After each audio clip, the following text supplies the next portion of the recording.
시간의 관점에서는 여러분들 한 번만 측정한 거를 횡단 자료. 그 다음에 시간의 관점에서 타임 시리즈로 여러 시간에 거쳐서 한 거를 우리가 종단 자료라고 합니다. 종단.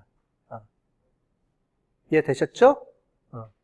그래서 주식이 대표적인 게 우리 주식이 이게 종단 자료예요.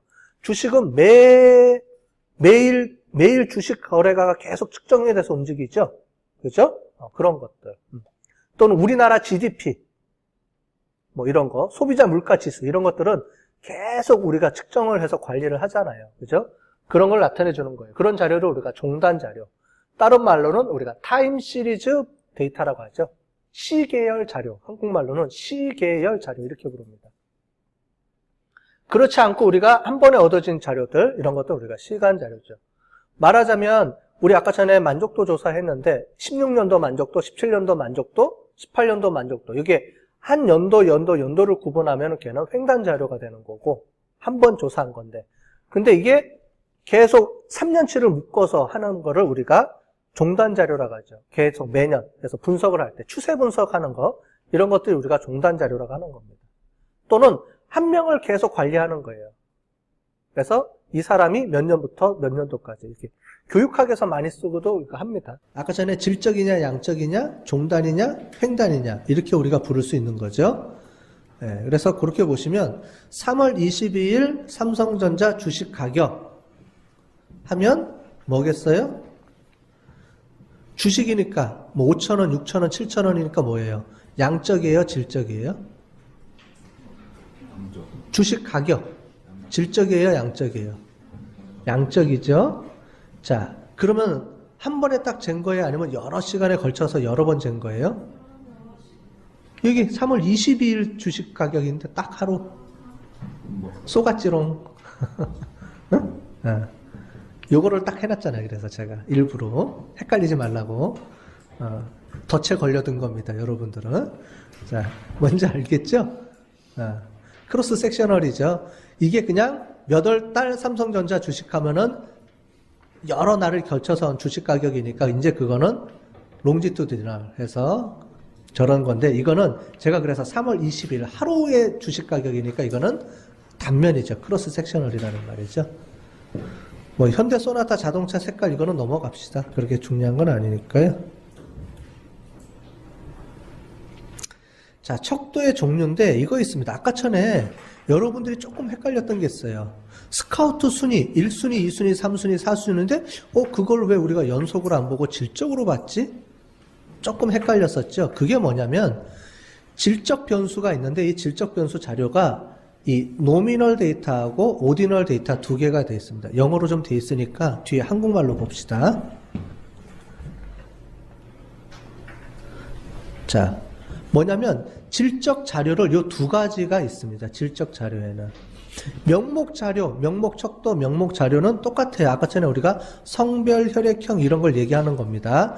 그런데 의외로 요게 하나 있어요. 딱 서열 척도라는 게 있어요. 서열 척도라는 게 뭐냐면 순위 척도입니다. 그럼 이제 이해가 되시겠죠. 자, 순위 척도는 1순위, 2순위, 3순위, 4순위인데 이 1순위, 2순위, 3순위, 4순위는 우리가 질적 자료로 봅니다. 이게 약간 우리가 일반적인 얘기하는 상식선하고는 조금 약간 틀린 건데 이거에 대한 기준이 있기 때문에 그렇습니다. 좀 더 복잡하게 학문적으로 설명하자고 그러면 절대 등간이냐 아니냐 뭐 이런 얘기를 해요. 어렵죠? 말이? 그래서 그런 기준을 가지고 그 기준을 충족하면 질적 자료고요. 그 기준을 충족하지 않으면 양적 자료 뭐 이런 구분을 하는 게 있어요. 근데 우리가 학부 수준에서는 여러분들한테 그렇게 설명하면 잘 못 알아들으니까 어쨌든 그냥 요거는 그냥 듣고 흘리시면 될 것 같아요. 굳이 외우라는 말은 안 했으니까 나중에 시험 볼 때는 뭐라 그랬어요? 다 이 자료 갖고 와서 체크하면서 다 보시면 돼요. 오픈북이니까. 자, 명목척도. 우리가 가장 많이 제가 얘기했던 게 명목척도고요. 아까 전에 1학년, 2학년, 3학년, 4학년은 뭐겠어요? 그럼 그 중에서 서열척도를 제가 나타내 준 거겠죠. 그죠? 차근차근 순위처럼. 그것도 하나의 서열척도도 그 랭킹으로 매기는 거라든가 그런 이렇게 1학년, 2학년, 3학년, 4학년으로 그룹핑이 돼서 이제 연도가 앞서 나가는 거죠. 아까 전에 자동차 연식도 95년도, 96년도 이렇게 연도가 앞서 나가면서 가는 거 이런 것들 있죠. 그런 것들은 이제 우리가 서열 척도라는 의미로 해서 질적 자료라는 카테고리컬한 변수로 우리가 좀 나타내 주는 겁니다. 그런데 이거는 거의 쓰는 경우가 없어요. 여러분들이 분석을 하다 보면은 서열 척도 쓰는 경우는 거의 드뭅니다. 그래서 그냥 이거를 무시하고 그냥 명목 척도 하나만 이해하시면 돼요. 다. 가장 많이 쓰는 건 연령대하고 학년. 요 두 가지만 쓰지 나머지는 거의 안 씁니다. 그렇게 보시면 되겠어요. 그 다음에 이제 척도 종류 중에 등간 척도하고 비율 척도라는 게 있습니다. 비율 척도는, 등간 척도는 차이점이 뭐냐면 절대 0점이 있느냐 없느냐의 차이예요. 그냥 이거는 상식선에서 그냥 할 테니까 알고 넘어가시도록 하고 중요한 거는 아니니까. 비율 척도는 0이 있습니다. 0은 뭐예요? 아무것도 없다는 거죠. 그죠? 그게 존재하는 거예요. 자, 그런데 온도는 0이 있어요. 0도. 근데 실제로 0도가 아니고요. 없다라는 의미의 0이 아니고요. 물이 어는 온도를 0으로 고정시켜 놓고 플러스 마이너스를 잡는 거죠. 즉 상대적인 0점이라는 거예요. 이해되셨죠? 그렇기 때문에 그거를 우리가 등간 척도라고 부른다라는 이제 이런 학문적인 의미에서의 구분입니다. 그런데 하나는 알아두셔야 돼요. 요거는 중요하니까 요거 하나는 알아두시는 게 뭐냐면 리커르트 척도라는 게 있어요. 요거는 하나는 알아두세요. 왜냐하면 여러분들이 어디들 나가든 야 설문문항 만들어 와. 그러면 그 리커르트 척도로 쓰면 되겠죠? 이렇게 물어보면은 그러면은 이제 되는 겁니다. 여러분들이 리커르트 척도로 하는 게 뭐냐면 매우 불만족 1점, 매우 만족 5점 또는 7점 이렇게 하는 거 있죠? 그걸 리커르트 척도라 그래요. 즉 1점, 1점, 1점은 다 등간. 뭐냐면 간격이 똑같다. 1점에서 2점 차이하고 2점에서 3점 차이는 똑같다. 내가 만족하는 게. 그렇게 우리가 매겨서 평가를 하는 거예요. 객관적으로.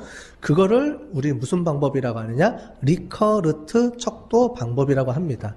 그때 쓰는 거를 1점, 2점, 1점에서 5점 사이에 점수를 주는 거를 리커르트 척도라고 해요.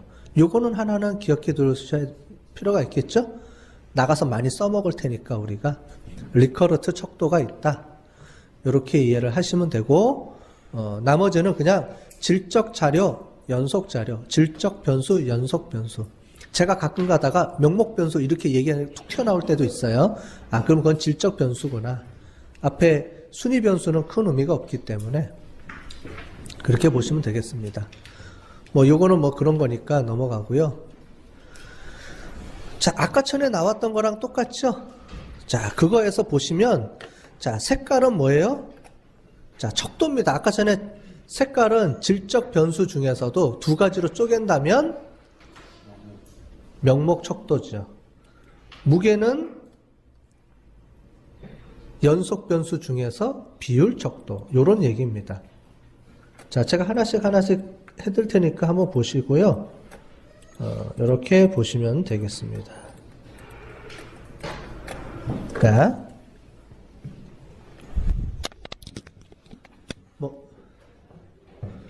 열심히 쓰시니까 제가 할 말이 없네. 자,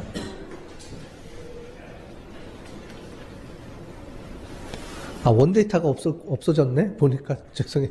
뭔지를 제가 모르겠네. 다시 백으로 가봅시다. 자, 색깔은 노미널에서 명목 변수, 질적 변수 중에서도, 자, 그 다음에 무게는 연속 변수 중에서도 레이셔, 거의 다 비율입니다. 즉 질적 변수는 거의 99%가 명목 변수고요, 명목 척도고요. 연속 변수는 99%가 뭐예요? 비율 척도예요. 그 중에 특이한 게 서열 척도하고 등간 척도라는 게 존재하는 겁니다. 그렇게 이해를 하시면 되겠어요.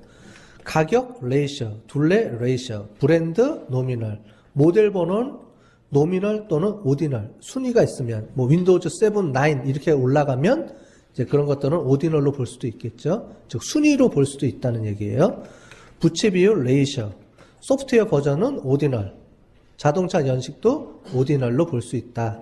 속도, 레이셔, 온도는 인터벌, 등간 척도. 절대 0점이 존재하지 않으니까. 나머지는 다 레이셔, 오디널, 이제 노미널 이렇게 우리가 선택할 수가 있는 거죠. 네 가지 척도로 구분이 되는 거는 이해를 하시는데 실제로는 네 가지 척도는 다 모르셔도 돼요. 크게 두 가지만 보시면 됩니다. 뭐하고 뭐만 보면 돼요? 질적 자료냐, 연속 자료냐 이렇게만 보시면 되겠습니다.